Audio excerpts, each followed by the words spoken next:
After 15 years of working on the films of Peter Jackson, The Lord of the Rings and The Hobbit, illustrator John Howe has come back to Europe in search of the legends that inspired the world of Tolkien. In this way, John hopes to trace the origins of the mysterious hobbits. On the advice of medievalist Leo Carruthers, who is assisting him on this quest, John went off in search of Merlin the Magician and Gandalf in the Broceliande forest.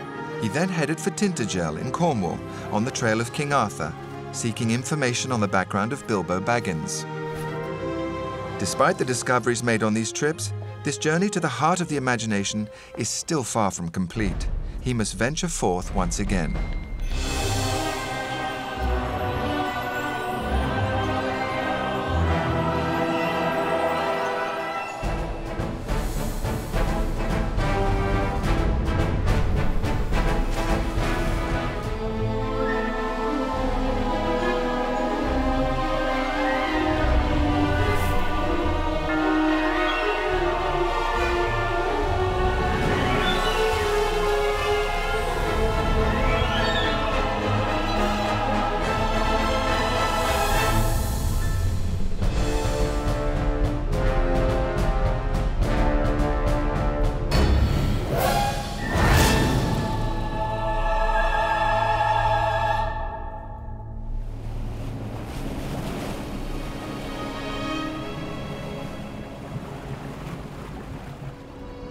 John and Leo have decided to go in search of Siegfried, the hero of the Song of the Niebelungs.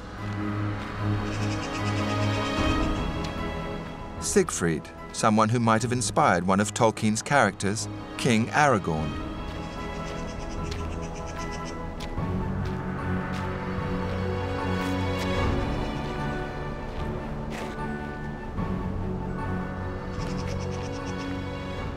Hey, you! What are you doing? It's winter. We're closed. Forgive me, I didn't know. I'm looking for information on the Niebelungs. Niebelungs? Never heard of them. Anyway, haven't got time for this. Go home. I've got doors to lock up. You can't have many doors there in your castle. It's very small. What do you know about it? Anyway, Pfalz isn't a castle, it's a toll gate. This is where boats had to pay before heading up the Rhine.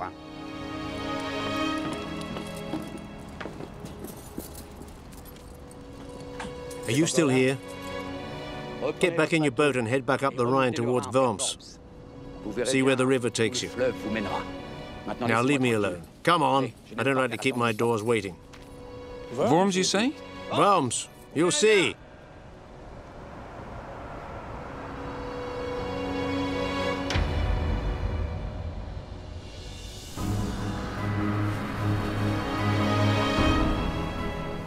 John decides to head for Worms, fabled capital of Burgundia, which reigned over the Rhine Valley in the 5th century, but disappeared shortly afterwards, slaughtered by the murderous hordes of Attila the Hun. On the way, John is filled with wonder by the beautiful scenery alongside the river, where so many legends were born. On reaching Rheinfels Castle, he decides to go ashore to examine the impressive ruins at close quarters.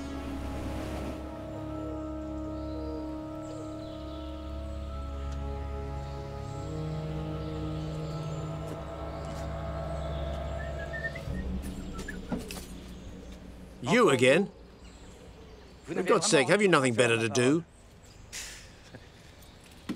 Well, at least everything's open there. Mind you, you don't get many tourists around in this weather. Not to worry, it's even more beautiful. That's what they all say. But it doesn't stop them leaving finger marks everywhere.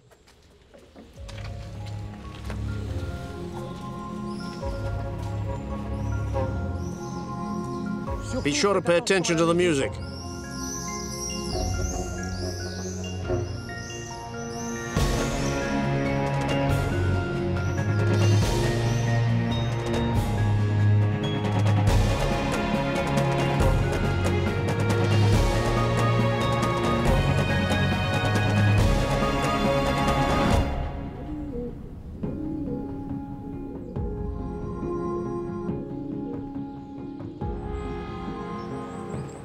My name is David Day. I've written many books on Tolkien, on the mythology associated with Tolkien's work.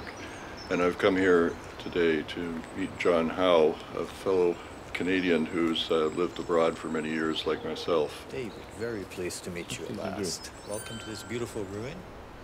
Pretty imposing pile of rock. Commanding views over the river. Over the river, yeah. It's funny, the Rhine to me is like, well, they say in the Greco-Roman world, the Mediterranean is the cradle of civilization. For the northern civilizations, it's the Rhine. I mean, it's the literal source of all the mythologies and the history of it. Who controls the Rhine controls Northern Europe. And for people like Tolkien, those pieces of history and everything figure large in his work. You could say the Rhine is really the River Anduin, the great river in Tolkien, where the castles all along for defending, and the territory is entirely controlled by who controls the river.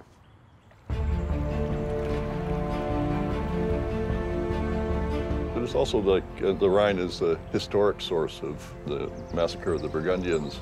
We're talking about a long time. We're talking about 5th century. 5th century. Yeah, so the 5th century is when 20,000 Burgundians were slaughtered by Attila's Huns.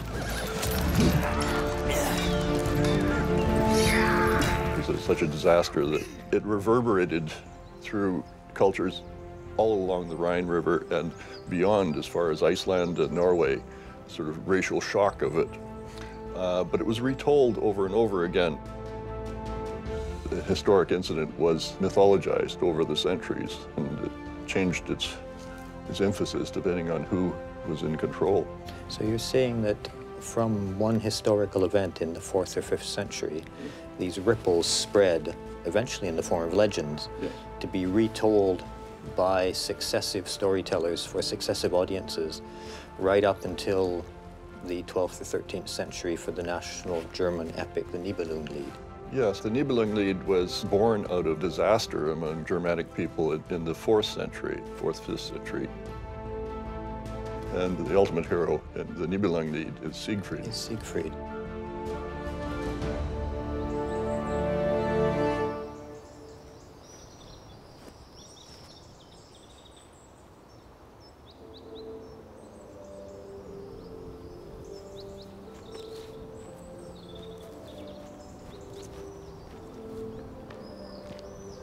Siegfried has brought John Howe to the banks of the Rhine. Siegfried seems to have links with Aragorn, the ranger in The Lord of the Rings and great companion to the Hobbits that John is so anxious to find. But Siegfried's story has yet to be told.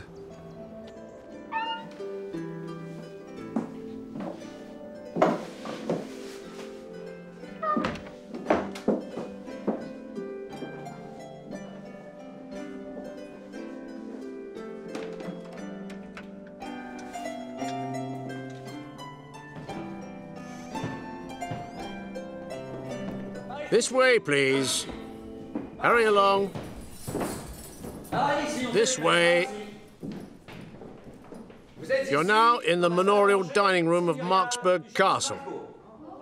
You can admire the wonderful wooden columns here, here, and here. Do not touch the columns, please. Follow me this way, please. Hurry along now. Follow me. The souvenir store's at the bottom of the stairs. Go on in, I'll come for you afterwards.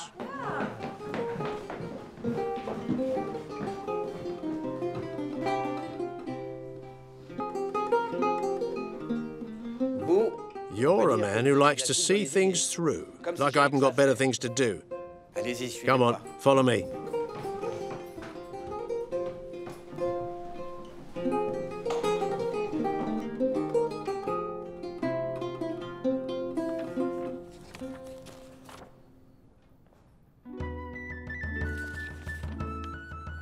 Drawn by the fabled beauty of a princess named Kriemhild, Prince Siegfried resolves to win her heart and to ask King Gunther, her brother, for her hand in marriage.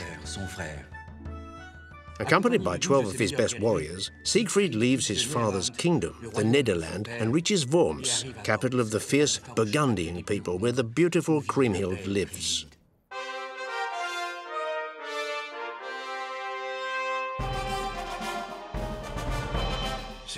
What Siegfried still does not know is that the woman he covets refuses all suitors because of a terrible dream she had, in which two eagles killed her favourite hawk right in front of her.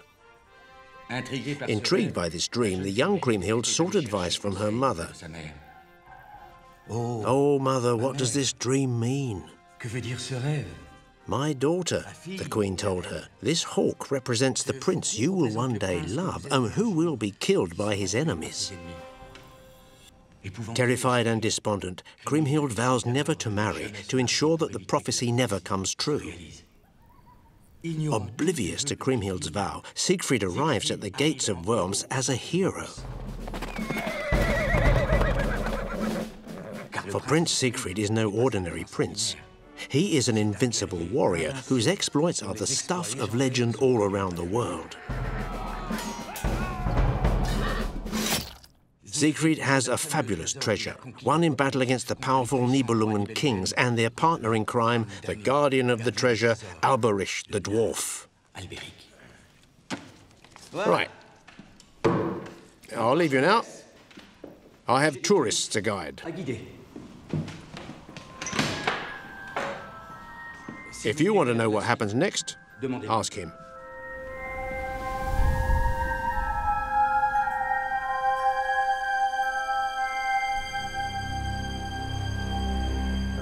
I wanted to ask, when Siegfried arrives in Worms, his reputation has preceded him as the greatest hero of the age, but what had he done beforehand to be the great hero? What is alluded to at the beginning is his traveling to this mysterious kingdom of the Nibelung kings. He's after the Nibelung treasure that he acquires by conquest. He has a battle with 12 giants who he defeats and a few armies, and then he encounters the dwarf Alberich. His biggest challenge there with Alberich is the fact that he has the Tarncap, which is a cape of invisibility that not only has the power to make you invisible, but gives you 12 times the strength as well. So not only does he have a reputation, he's also got some very, very powerful weapons on his... Exactly. And there's also another factor that's almost an aside with Siegfried, is that he slays a dragon. But when he slays the dragon, he takes the dragon's blood and bathes in it, and it makes him invulnerable. So besides having the cape of invisibility, he also has this immortal almost form, except for one place in his spine. A linden leaf falls on his back, and that's his one mortal place that he can be attacked. The rest is like solid like horn or armor, and he's protected by that. It's exactly like when you come to the Hobbit. The dragon Smaug has one mortal place under his arm. Under his arm, absolutely. So if I'm here looking for common points between Siegfried and Aragorn, I'm in totally the wrong place. No, I think the difference is that there's two stories from which Tolkien takes his sources, and one is the Niebelungen Lied, the other is the Volsung saga, which is an Icelandic saga, which again comes from the same historic incident in the 5th century, the battle with the Burgundians being slaughtered. So we have Sigurd in the Volsung saga, a much ruder, slightly darker, more Norse world. Yes. And we have Siegfried in the Niebelungen Lied, a very highly medieval, chivalric world. Sigurd is exactly the same as Siegfried, except he belongs more in the sort of Hobbit world and that kind of more primitive world, whereas Siegfried and Aragorn belong to this medieval world of castles along the Rhine, of, in his case, the River Randuin. So we have these two parallel sagas, parallel worlds, and then in there a 20th century author named J.R.R. Tolkien, who's looking for archetypes and looking for inspiration. Yes, and he creates a world that is supposed to be the archetype that creates the framework for all of this. As he says, he's trying to create a mythology for England, which he felt had nothing but fairy tales left of it. So he's looking for the archetypal images behind that, and hugely successful in doing so.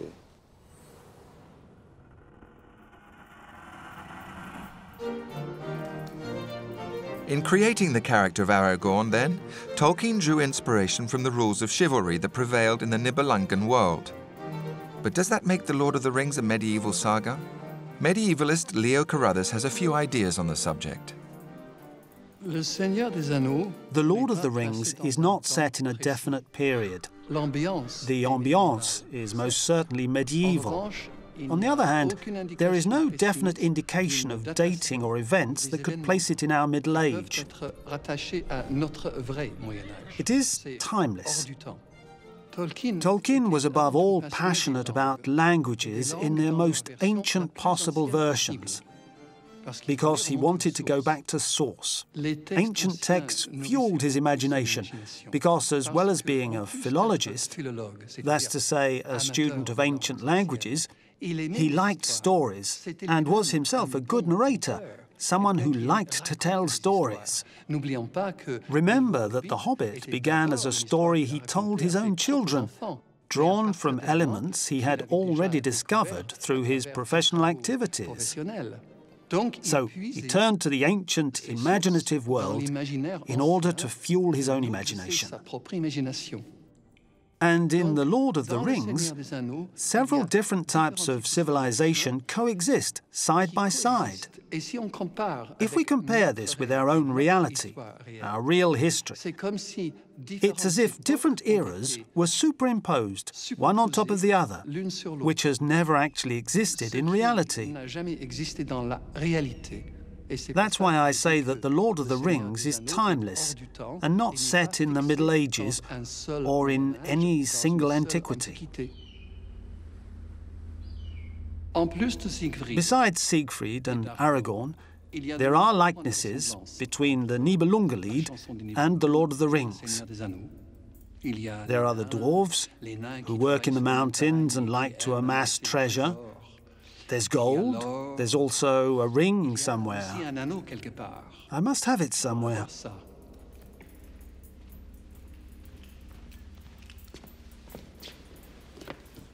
Come along now, hurry up. This way, this way. We're now in Drakkenberg Castle, built at the end of the 19th century in the Gothic and Romantic style. Can everybody hear me? Don't lag behind now. Drakkenberg means Castle of the Dragon. According to tradition, a dragon was killed on the hill where the castle stands. Regarding the dragon, the room I'm about to show you is decorated with frescoes, which tell the story of Niebelungen.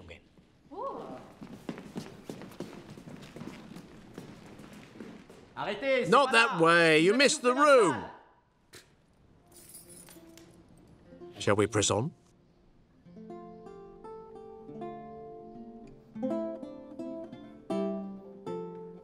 A year goes by in Worms, and Siegfried still has not met Kriemhild. Then, one day, messengers announce in the courtyard that the kings of Saxony and Denmark are preparing to invade the kingdom. Siegfried resolves to help the Burgundians and leads 1,000 warriors to victory, crushing an army of 20,000 Saxons and Danes in a single day. As a reward for his exploits, Siegfried asks King Gunther for the hand of Kriemhild. Gunther accepts, but on one condition. Siegfried must help him win the heart of the Queen of Iceland, Brunhilde, with whom he's fallen in love. A virgin and a formidably powerful warrior, the Queen has vowed to marry any man who can throw a javelin, hurl a heavy rock and jump farther than she can. Any suitor must defeat her in these 3 challenges. Siegfried agrees to help Gunther succeed where others have failed, and the 2 men set off for the Kingdom of Iceland. Brunhilde welcomes them clad in her most beautiful finery, a belt decorated with precious stones around her waist and a ring of red gold on her finger. She accepts Gunther's challenge. Unbeknown to her, she is actually about to face Siegfried, who makes himself invisible using the Tarnkappe, the cape he has taken from the dwarf Alberic. Thanks to this trick and his supernatural strength, he wins the 3 challenges against Brunhilde, who's fooled into thinking her opponent is Gunther. Duped and defeated, Brunhilde agrees to leave for the land of the Burgundians, where 2 marriages will be celebrated between Siegfried and Kriemhild and Gunther and Brunhilde. The day after the weddings, while the faces of Siegfried and his new wife are aglow with joy, Gunther looks sheepish and Brunhilde seems haughty and distant. Gunther confesses to Siegfried that his wife has denied herself to him. "You must help me," he tells him. The following night, Siegfried makes himself invisible once again, using his magical mantle, and slips into Brunhilde's bed. In the darkness, the queen mistakes him for Gunther. Siegfried, though, is much too strong for Brunhilde, and after a struggle that is anything but tender, she promises to submit to conjugal duty. Siegfried, proud of his victory, steals Brunhilde's belt of precious stones and ring of red gold as trophies. Then, Gunther takes his place in the conjugal bed, and what must happen, happens. The following morning, Brunhilde is now a woman, and her supernatural strength has vanished, along with her virginity.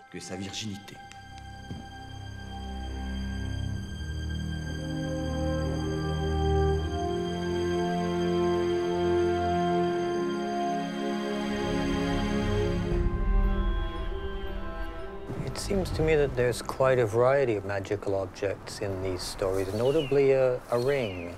Yes, the interesting thing is the Niebelungen, the ring doesn't appear to play a powerful part in it, except at one critical moment. And this is similar to what Tolkien said about the Hobbit finding the ring. At first, it's just a discarded object that seems a vehicle for the plot, but it becomes the link that triggers off all the events that follow in both Lord of the Rings and the Niebelungen. It's a destiny contained in the form of a ring. Yes. And there's no escaping it, is there? It certainly isn't. No. But Tolkien's has taken that theme and turned it around for a century. Turned it totally upside down. As we say, with the telling of these tales is different in every century. And the pursuit of power, Tolkien saw through the world wars, and ultimately came atomic warfare even after the writing of the Lord of the Rings. But the pursuit of power for its own sake would lead to destruction. And so it became a kind of theme for the latter part of the 20th century. A very powerful symbol. Absolute power is absolute corruption. Yes.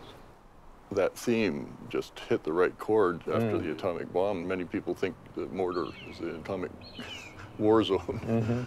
Well, thank you very much. I think I'm beginning to understand. Thank you.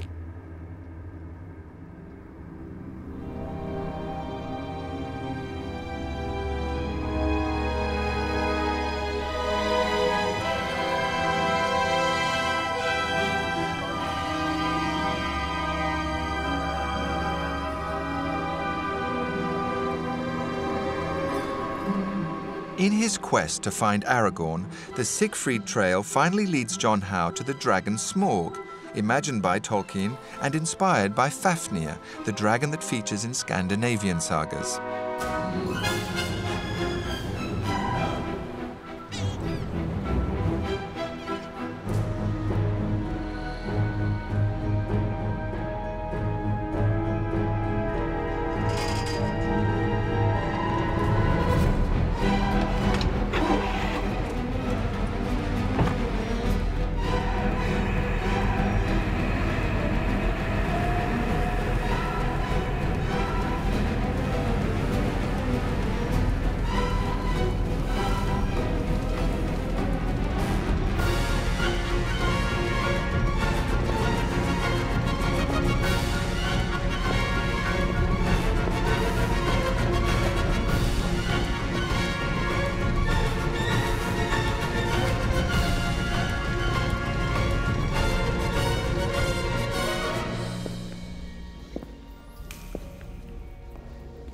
John.